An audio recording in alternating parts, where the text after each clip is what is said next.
3 દિવસ દક્ષિણ ગુજરાતમાં વરસાદ ધમાલ મચાવશે. ગુજરાતમાં ચોમાસાના વિલંબની શક્યતા.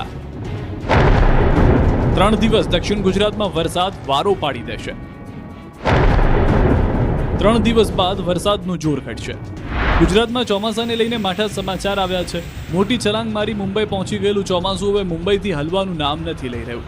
14-15 જૂન આસપાસ ગુજરાતમાં ચોમાસાની પધરામણી થશે તેવી શક્યતા હતી, પણ રત્નાગીરી પાસે બનેલી સિસ્ટમ વિખેરાઈ ગઈ છે. સિસ્ટમ ત્યાં જ વિખેરાઈ જતા ચોમાસાને બ્રેક લાગી છે. ચોમાસું મુંબઈથી આગળ વધ્યું નથી.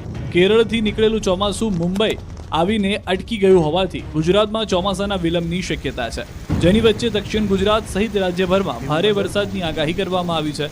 હવામાન વિભાગે વલસાડ, સુરત, નવસારી, ડાંગ સહિતના વિસ્તારમાં ધોધમાર વરસાદની આગાહી કરી છે.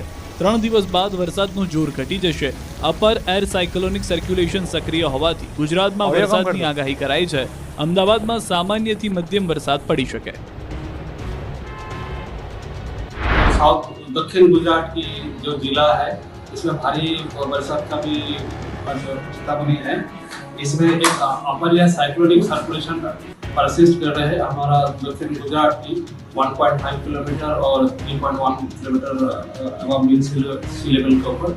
इसी के कारण हम आज भारी रेनफॉल का चेतावनी दिए गए हैं.